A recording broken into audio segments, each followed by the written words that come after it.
confianza en la continuidad, el aprofundamiento de la red, ya organizamos y determinamos las 3 próximas conferencias. La del año próximo en Buenos Aires, la otra en Lisboa y la de 2019 en la ciudad de Lima, Perú.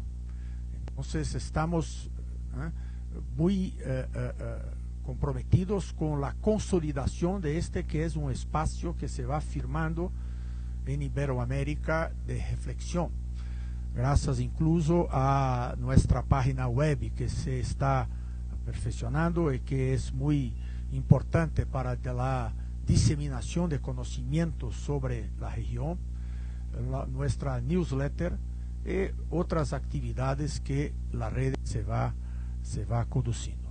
Es importante, por final, en estas palabras de abertura, agradecer todo el empeño en la organización de los responsables pela RIBEI, que están abrigados en el Instituto Elcano de Madrid, aquí representado por don Emilio Lámara Espinosa, su presidente, y la participación en toda la organización de Carlos Malamud, el secretario general de la red, y de Patricia Lisa, que a partir de Madrid hizo todo el trabajo de organización. Tenemos también que agradecer mucho al Instituto de Ciencia Política Hernán Echavarría Olózaga, en las personas de Adriana Mejía Hernández y de nuestro compañero Andrés Molano Rojas, que hicieron de todo y organizaron de una manera primorosa esta recepción para nosotros. Tuvimos ayer en el instituto la oportunidad de conducir la reunión del comité directivo de la asamblea en condiciones perfectas. En la noche una cena también espectacular. Entonces somos muy agradecidos por la hospitalidad de Bogotá y del Instituto de Ciencia Política para la realización de la conferencia de la RIBEI. Por esto agradeciendo también la presencia de Frank Joseph Perl, que nos da el honor de, con su presencia, de prestigiar esta reunión de la RIBEI.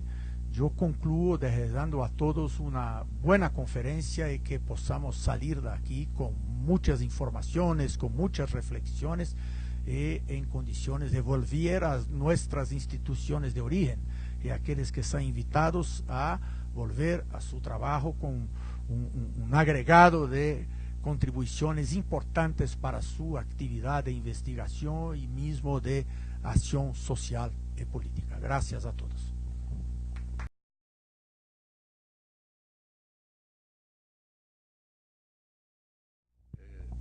Querido Frank, es un honor compartir mesa contigo.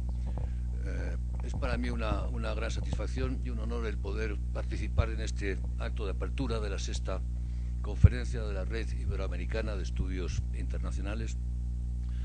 Como señalaba nuestro presidente hace un momento, la RIBEI, que la formó el equipo, la constituyó el equipo anterior del Instituto Elcano, que nosotros hemos hecho todo lo posible por fortalecerla, ha ido mejorando su performance conferencia a conferencia, y de hecho esta es la más numerosa de las 6 que hemos mantenido, ¿no? Contamos con la mayor participación de siempre. De los 46 centros asociados, contamos nada menos que con 39 participantes provenientes de 22 centros con una amplitud regional de 12 países, ¿no? Estoy en la obligación yo también de repetir o reiterar las gracias que ha dado anteriormente nuestro presidente. Gracias a él, en primer lugar, por su tarea y por su dedicación. Por cierto, informo de que fue reelegido ayer para otro periodo y, como ven, ya ha hecho sus tareas y ya nos ha definido los trabajos que tendremos que hacer en Lisboa, en Buenos Aires y en Lima, ¿no? Gracias a nuestros anfitriones, al Instituto de Ciencia Política Hernán Echavarría Olózaga y a la Universidad de Rosario. Gracias al BID, a la CAF y a la Red Liberal de América Latina, que nos patrocina, a la Cámara de Comercio de Bogotá, que nos acoge. Sin duda a la Secretaría Ejecutiva de la RIBEI y muy especialmente a Patricia Lisa, que lo organiza y lo gestiona, y gracias a todos ustedes, por supuesto, por su interés, ¿no? No podía haber sido más oportuno el lugar y el momento para realizar esta reunión, ¿no? Hemos tenido la oportunidad de presidenciar un acontecimiento histórico y no solo para Colombia. Hay ocasiones en la vida de los pueblos en las que estos deben de elegir entre hacer justicia a los agravios históricos de los mayores, de los padres y de los abuelos, o asegurar por el contrario un futuro de bienestar, de progreso y de paz para los hijos y para los nietos. Deben optar, pues, entre mirar al pasado o mirar al futuro. Con frecuencia eso obliga también, lamentablemente, a optar entre hacer justicia o hacer la paz. Ocurrió en Sudáfrica con Mandela, ocurrió en Irlanda con el IRA. Los españoles tuvimos también que hacer esa elección hace años. Y se trata sin duda de una elección extremadamente difícil, como lo muestra la división, prácticamente la división, al 50% del resultado del plebiscito en Colombia el otro día. Yo estoy seguro que Colombia y los colombianos encontrarán un camino en esta difícil y complicada tesitura. Será difícil olvidar, si es que se puede olvidar, y el perdón, sin duda alguna, lo llevarán en el alma los miles de víctimas, pues el perdón es algo personal e íntimo y no transferible. Pero un futuro abierto a todos y a la paz es un premio por el que vale la pena apostar. Las generaciones siguientes lo agradecerán y lo aprovecharán, y desde luego no se construye un país mirando por el espejo del retrovisor hacia el pasado. Con este proceso creo, parece, podría ser que América Latina profundice, se dinamiza en un giro histórico que la podría llevar desde el siglo XX al siglo XXI. Un giro que creo que comenzó claramente cuando el presidente Obama decidió resetear un dossier enquistado desde hace más de medio siglo, el de Cuba. Entonces se habló de que se había acabado la Guerra Fría en el hemisferio. Ahora otro dossier enquistado también desde hace más de medio siglo, el colombiano, entra sin duda en una fase nueva. Elecciones y eventos recientes en otros países de la región parecen poner de manifiesto que ésta se aleja de la división izquierda-derecha que ha enconado la vida política del hemisferio durante muchas, demasiadas décadas, en parte reflejo de la Guerra Fría, en parte escisión autóctona, pero que ha costado mucho dolor y muchas vidas. Los temas de la prosperidad y el bienestar, de la desigualdad y la pobreza, de la violencia y de la seguridad pasan así a primer plano por encima de los debates ideológicos. Hace años que con su pragmatismo habitual el presidente Felipe González lo dijo en cierta ocasión: gato blanco o gato negro, lo importante es que cace ratones.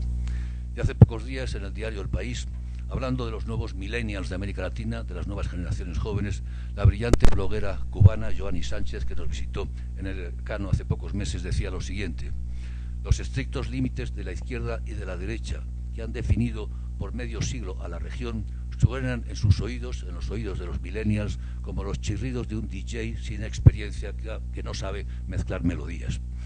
Ojalá que tenga razón. Les puedo aportar un dato que avala esta argumentación. Hace pocos días presentábamos en Madrid el estudio sobre la imagen de los países, un estudio que hacemos todos los años, el Instituto Elcano, en colaboración con el Reputation Institute. El estudio está disponible en la página web y pueden ustedes verlo cuando quieran. Como digo, ese estudio analiza la imagen de los países unos sobre otros, y también hay un apartado especial sobre la imagen de los países de América Latina en América Latina. Pues les gustará, o les interesará en todo caso, saber cuáles son los países de América Latina peor valorados por los latinoamericanos. Y los cito por orden: son Bolivia, Nicaragua, Cuba y Venezuela. Y les interesa también saber cuáles son los países mejor valorados por los latinoamericanos, y son Australia, Japón, Italia, el Reino Unido o Alemania. Creo que es todo un claro posicionamiento ideológico. Y de esto quería hablar un poco, algunos minutos, de la América Latina en el siglo XXI. Y les tengo que decir que les voy a hablar como español, no podría hacerlo de otro modo. Pero esto tiene una justificación, y es la siguiente: los españoles somos latinoamericanos, pero lo somos de otra manera. Pues vemos a América Latina no solo desde dentro, como la ven todos los latinoamericanos, sino también desde fuera. Estamos dentro y fuera al tiempo. Una visión que los científicos sociales llamarían de observador participante, la perspectiva propia, por así decirlo, del científico social. Y eso me permite y casi me obliga a ver el todo más que las partes, a verlo todo como una unidad, a verlo como un conjunto. Y esto es lo que pretendo hacer, exponiendo rápidamente, porque tenemos poco tiempo, 3 ideas. La primera es que América Latina existe y es algo mucho más que una simple referencia geográfica. Otras regiones lo son, América Latina es mucho más. La segunda idea es que es importante, y es más importante de lo que se cree ser y más de lo que suele ser considerada en el espacio internacional. Y la tercera idea es que, a pesar de esto, no está presente de modo relevante en el escenario internacional, o al menos no lo está como debiera estarlo. Primero, a resaltar es la marcada unidad de la América Latina comparada con otras regiones del mundo, que solo se percibe si se observa desde fuera. Europa, como saben ustedes, es muy variada, variadísima, sobre todo si se la mira desde dentro, pero es muy homogénea si la mirada sale de Nairobi, sale de Damasco o sale de Shanghái. Y en ese momento descubrimos lo que Freud llamaba el placer del narcisismo de las pequeñas diferencias. Europa, esto es la cita de Freud, ha provocado se me oye, ¿no? Se me oye. Si analizamos la diversidad geográfica, cultural, lingüística, étnica de África o de Asia o incluso de Europa, lo que descubrimos es que América Latina tiene una unidad mucho mayor que cualquiera de estas regiones a las que acabo de mencionar. Quizás solo comparable con la unidad también cultural del Islam, pero el Islam es un territorio que se extiende como una cinta desde Mauritania hasta el sur de Filipinas y que al final acaba generando dentro de él enormes diferencias. América Latina, como sabemos, es compacta físicamente y es una región unida. Unida sobre todo porque es América Latina. En España hay muchos españoles, lo saben todos ustedes, que resienten la expresión América Latina. Prefieren la expresión Iberoamérica. América Latina es un invento de los intelectuales franceses que pretenden robarnos la gloria, etcétera, etcétera. Bien, en el Instituto Elcano y yo mismo también desde hace mucho tiempo insistimos por el contrario que la expresión América Latina es una expresión muy acertada, porque es América latinizada, es una América romanizada, es pues una parte más y muy importante de la cultura grecolatina, en la cual se hablan sobre todo dos lenguas romances que son las dos latín vulgar, latín del siglo XXI, cuya religión dominante es la religión cristiana, que fue la religión oficial del Imperio Romano, que tiene una tradición jurídica basada en el derecho romano, con un urbanismo, una arquitectura, unas estructuras familiares grecolatinas. América Latina existe y no solo como una construcción del observador, sino como una realidad objetiva, una unidad histórica y cultural y en ese sentido también una unidad de destino, que pertenece además a un espacio más vasto, y esto también creo que merece ser resaltado. Hay discursos potentes en este momento que sitúan a América Latina como una civilización propia, distinta de la civilización occidental, separada, distinta e incluso confrontada con la civilización occidental. Una idea que ya estaba latente cuando Michel Chevalier se inventó justamente el término de América Latina. En los últimos años este discurso ha calado sobre todo en los Estados Unidos, de la mano de algunos de los últimos trabajos de un importante politólogo, Samuel Huntington, recogidos recientemente, sin duda, sin saberlo, por el candidato Trump con un discurso xenófobo y agresivo. Es un intento, sin duda, evidente de segregar a la población latina en los Estados Unidos, estigmatizándola, segregación que se extiende a toda América Latina y, por extensión, a todo lo hispano. Pero no es una civilización propia, pues los mismos factores que unifican a América Latina la vinculan directamente con Occidente. La cultura grecolatina, la racionalidad científica, la democracia y las libertades, la economía de mercado. Todo ello, por supuesto, filtrado potentemente por un mestizaje con poblaciones nativas o emigradas que le da a los latinos un sello peculiar. Es, si se me permite la expresión, un occidente mestizo, un occidente trasplantado y por lo tanto más rico, más variado y también más joven en todo el alcance de la palabra. De modo que América Latina existe, pero además es importante en el mundo y para el mundo. Algunos datos simplemente para recordar cosas que deberían ser obvias. Un enorme territorio de 20 millones de kilómetros cuadrados, 2 veces Europa, 2 veces China, 2 veces Estados Unidos, con 632 millones de habitantes, más que la Unión Europea, incluyendo el Reino Unido. La tercera región del mundo, tercera en población tras Asia y África, entre el 8 y el 9% de la población del mundo, y dado que tiene además una demografía sana, no se prevén variaciones importantes en ese porcentaje hasta el año 2100, como sí va a haberlas, por ejemplo, en el caso de Europa. Me permito recordar, Europa hace menos de 60 años era el 25% de la población del mundo, en este momento es el 7%, ¿no? Con inmensos recursos naturales que son sin duda alguna un activo, a veces también un pequeño pasivo. El 40% de la biodiversidad del planeta, el 20% de las reservas de petróleo del mundo, solo por detrás de Oriente Medio, con inmensas reservas minerales de níquel, cobre, bauxita, plata, oro, con 5 entre las 15 principales países de productores de minerales del mundo, con el 7% del PIB mundial, 2 países entre los 15 más poderosos en PIB en paridad adquisitivo, América Latina, Brasil y México, y con la segunda lengua internacional del mundo tras el inglés, lo que le da un inmenso soft power que se manifiesta, por ejemplo, en el hecho de que es la tercera región del mundo en número de usuarios de Internet tras Asia y Europa. Esto le da a América Latina una potente vis expansiva que se está manifestando en un fenómeno que se analiza poco, pero que es de extraordinario alcance histórico. Hablo de la progresiva latinoamericanización de los Estados Unidos. ¿Son los Estados Unidos un país latino? Podemos contestar que, por supuesto, no lo son. Yo creo que no podemos decirlo, aunque quizás no deberíamos decirlo muy alto estos días. Pero muestra sin duda la enorme vitalidad de lo latino que ha saltado el Río Grande hacia el norte, que se siente también en España, por cierto, donde la presencia latina es cada día más visible. De modo que América Latina es, y además es importante en el mundo y es importante para el mundo. Pero me temo que no está, ni se lo espera, al menos no está como debiera en función de su peso. Hace muchos años aprendí del viejo Montesquieu que la geografía es la matriz de la historia y que la historia es la matriz de las sociedades. América Latina tiene una geografía peculiar, es el extremo occidente, como se le ha llamado muchas veces, aislado. Y ese aislamiento geográfico se ha traducido sin duda en un aislamiento histórico. No participó en la Gran Guerra, no participó prácticamente de un modo simplemente simbólico en la Segunda Guerra Mundial, algo más en la Guerra Fría, pero más bien pasivamente. Y lo que creo percibir, lo que queremos percibir en el Instituto Elcano en este momento son dos cosas que merecen la pena ser resaltadas. La primera es el decreciente interés por América Latina en Europa en general. Quizás creciendo en intercambios económicos, por cierto, en ambas direcciones, ya no solo de venida, también de ida hacia Europa, pero escaso interés político, salvo en dos países que son España y en Portugal. Tras la ampliación de la Unión Europea al este, los sucesos de Ucrania, la emergencia del yihadismo y la crisis de los refugiados, tenemos una Unión Europea mucho menos atlantista, más volcada al este y al sur que al oeste, y sin duda alguna el Brexit viene a reforzar poderosamente esa misma tendencia.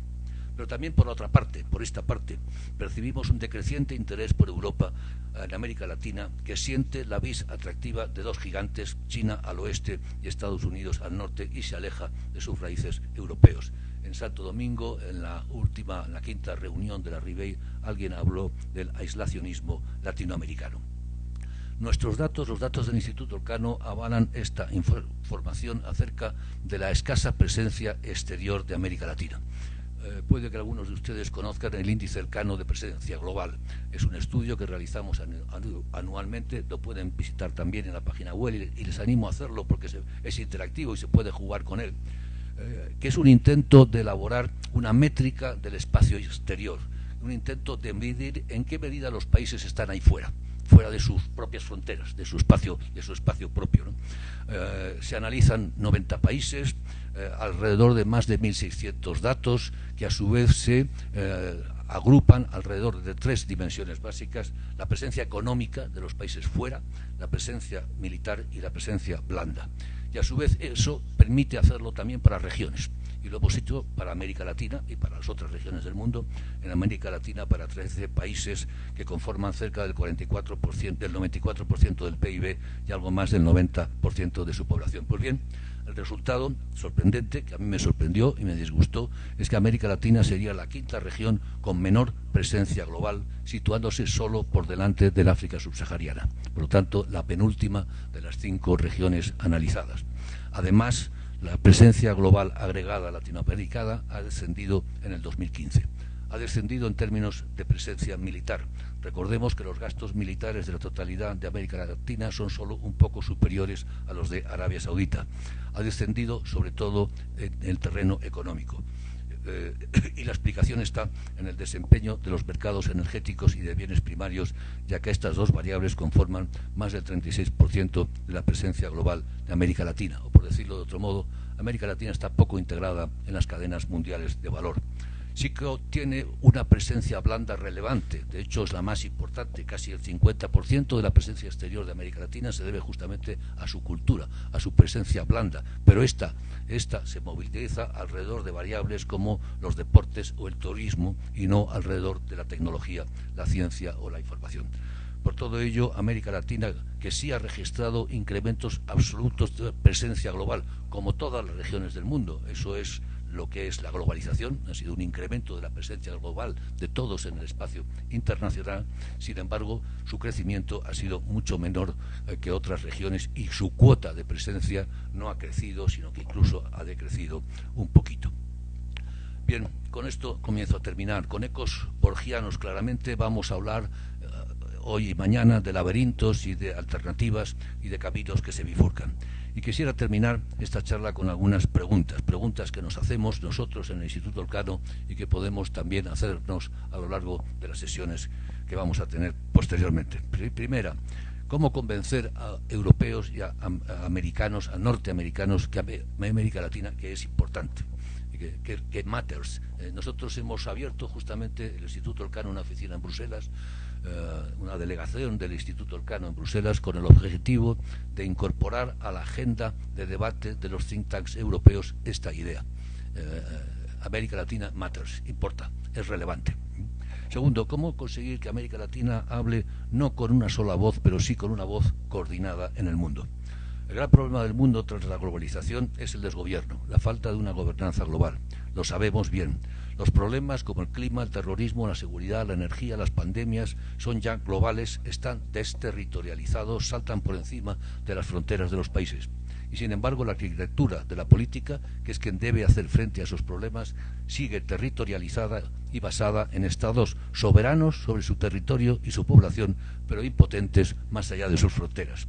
Es pues de sorprender que los ciudadanos del mundo se sienten desapoderados, impotentes ante la globalización, desconfíen de la política, como veíamos anteriormente, y traten de buscar refugio en este momento allí donde siempre lo encontraron, en el ámbito cálido del Estado-nación, que ya no puede, sin embargo, protegerles del proceso globalizador. Tercera pregunta, ¿cómo puede América Latina contribuir a esa gobernanza global? ¿Vamos a permitir que esta se juegue solo entre los Estados Unidos y China, quizá con la participación residual, me temo, de la Unión Europea y de otras grandes potencias como Rusia, en un juego neovestfaliano, como lo llamé hace años? Un ejemplo lo tenemos todos a la vista, el G20. Hay muchos latinoamericanos o iberoamericanos en el G20, nada menos que 4 países, pero hay muy poca Latinoamérica porque no existe coordinación entre ellos. América Latina no es un problema para el mundo, esto es importante. Con la excepción de la crisis de los misiles cubana, creo que no lo ha sido nunca, como sí lo han sido muchas otras regiones, y hoy no lo es tampoco. No exporta terrorismo, no exporta conflictos geoestratégicos, ni refugiados, ni siquiera inmigrantes problemáticos como asegura Trump. Al contrario, y los españoles sabemos bien el valor inmenso que ha supuesto la inmigración latina, por cierto, muchos miles de ellos colombianos. No es un problema, pero tampoco parece ser parte de la solución, y su contribución a las cuestiones de la gobernanza global, de construir un mundo multilateral capaz de controlar la multipolaridad, es escasa. Y si uno no forma parte de los problemas, pero tampoco de las soluciones, acaba siendo irrelevante, acaba siendo de escaso interés. En los próximos horas y días vamos a abordar estas cuestiones en una agenda intensa y rigurosa. Creo que tenemos por delante un excelente programa. Seguro que vamos a aprender mucho los unos de los otros. En nombre del Real Instituto Elcano, nuestra enhorabuena, y seguro que será un excelente seminario. Muchísimas gracias.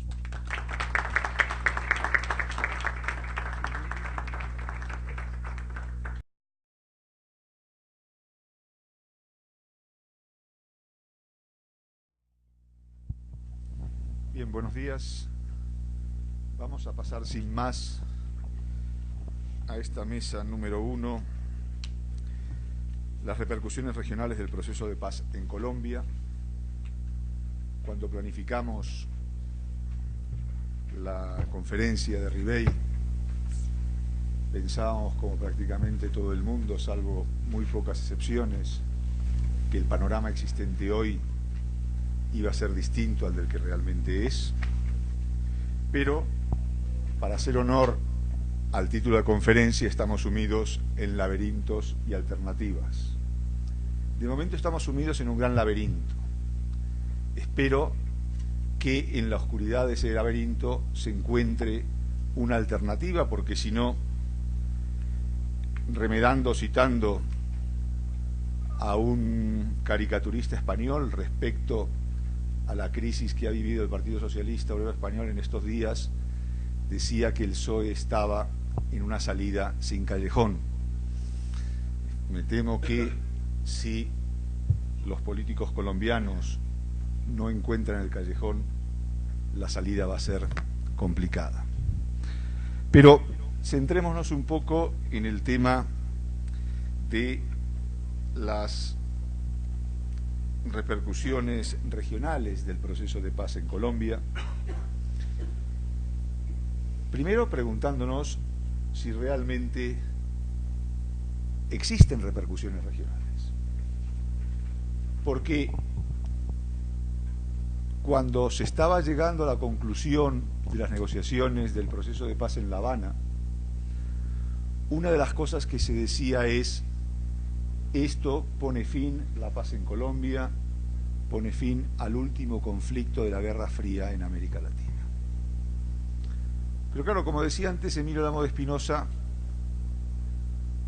¿cuál es la preocupación de América Latina en su conjunto por el conflicto colombiano? Y no solamente cuál es la preocupación, que sí, evidentemente la hay, sino cuál es el grado de implicación. Y visto lo que ocurre con la falta de definiciones de los gobiernos latinoamericanos respecto a otros problemas serios que ocurren en el continente, como la democratización en Cuba, como la crisis venezolana u otras cuestiones, no hay una postura claramente asumida. Quizás en el caso colombiano la situación es más fácil, por cuanto, claro, a la hora de escoger entre paz y guerra, la disyuntiva es fácil. Ahora, si uno quiere seguir avanzando y ver, bueno, qué tipo de paz, ya la cosa se complica, pero en líneas generales, mientras el problema se mantenga en una dicotomía de fácil solución, la cuestión es clara. Y tenemos varias pruebas de eso, y voy a tocar dos ejemplos. El primero, antes de ayer, estaba, no sé si ayer o antes de ayer, ya con el jet lag he perdido un poco pero estaba Michel Temer en Buenos Aires, y en la conferencia de prensa en la cual aparecían los dos presidentes, se les preguntó, por supuesto, por Mercosur, como no podía ser de otra manera, se le preguntó a Temer por las elecciones brasileñas, como tampoco podía ser de otra manera, pero también se les preguntó por la paz en Colombia, conocidos ya los resultados del plebiscito, y lo que los dos mandatarios señalaron era reiterar su compromiso con la paz. Compromiso con la paz que, por otra parte, quedó demostrado en la firma la semana anterior de los acuerdos de paz en Cartagena de Indias, donde la presencia de presidentes latinoamericanos, salvo algunas excepciones, algunas entendibles, otras bastante menos, fue la parte más nutrida de los mandatarios o jefes de Estado de Gobierno presentes en el acto. Creo recordar que fueron unos 13 presidentes. De alguna forma, el hecho de que Cuba y Venezuela estén implicados en la negociación, Cuba de forma directa, Venezuela de forma indirecta, y cada vez más indirecta a medida que iba corriendo el tiempo, es decir, al principio la capacidad de incidencia venezolana era mayor, hoy prácticamente es, no diría que cero, pero tendiente a cero, dadas las debilidades estructurales y coyunturales del propio gobierno venezolano. Pero también está Chile ahí, o ha estado Chile presente en estas, y esto de alguna manera también facilitó la presencia y eliminó rispideces o obstáculos para la presencia latinoamericana. Y por último, señalar algo importante, y es que tiene sentido desde un punto de vista regional, y es que Colombia tiene fronteras y tiene una larga frontera terrestre, pero también marítima, de varios miles de kilómetros, con Venezuela, con Ecuador, con Perú, con Panamá y con Brasil. Y esto evidentemente sitúa o coloca a los gobiernos vecinos en posiciones diferentes. Es decir, no es lo mismo a la hora de mirar el conflicto colombiano tradicionalmente, tener fronteras comunes con Colombia que no tenerlas. Bien, para hablar de estas cuestiones tenemos con nosotros a tres grandes especialistas en cuestiones latinoamericanas, uno directamente implicado como Iván Briscoe en la cuestión del conflicto colombiano, y Renato Flores y José Tallman, que tienen una visión muy global del continente y que nos van a aportar sus reflexiones, sus comentarios y sus análisis sobre estas cuestiones. Pues bien, siguiendo el orden establecido, va a comenzar Renato, sigue Iván y culmina José. Más o menos hay unos 10-15 minutos cada uno para luego tener una segunda ronda, si es posible, y pasar a las intervenciones del público. Muito obrigado, Carlos. Bom dia a todos. É um grande prazer estar aqui na aprazível cidade de Bogotá, na 6ª Conferência da RIBEI, organizada pelo tão sério quanto simpático Instituto de Ciência Política Hernán Echevarría Olózaga. Como sabem, a RIBEI tem 2 idiomas oficiais, o português e o castelhano. Como eu estou aqui na querida Colômbia, eu vou utilizar o segundo dos 2 idiomas oficiais, que é quase tão bonito quanto o português. Bueno, Colombia, en la América del Sur, es un país de medio porte, después de los gigantes Brasil y Argentina también. Tenemos los 3 grandes, que son Colombia, Perú, Venezuela, pero quizás es el más, si no uno de los más estratégicos del continente, porque Colombia geográficamente tiene 4 propiedades. Colombia es un país caribeño y en realidad, junto con Venezuela, estaba en la línea Roosevelt que demarcaba el Mediterráneo americano, que fue todo el esfuerzo, uno de los esfuerzos de la administración Roosevelt en el Caribe. Así para Roosevelt y muchos estrategas americanos, Colombia era un miembro del Caribe, no era América del Sur. América del Sur empezaba después de Colombia y Venezuela. Pero Colombia es también un país en el Pacífico. Es un país andino también. Y es un país amazónico. Así que es un país en el continente suramericano que con estas 4 propiedades es 6 veces una charnera entre distintas cuestiones, distintas propiedades. La primera en particular es una de las razones por qué Estados Unidos siempre tuvieron mucha preocupación y una relación muy estrecha con Colombia. Si tomamos el marco histórico de 1948, que yo me acuerdo muy bien porque tenía menos 6 meses de edad, el Bogotazo fue un shock para todo el continente y claro para Estados Unidos también. 10 años después tenemos en 1959 la pérdida de Cuba en el Caribe. Cuba, como todos saben, era una isla, un país estratégico en el Caribe. En 59 hay la pérdida de Cuba.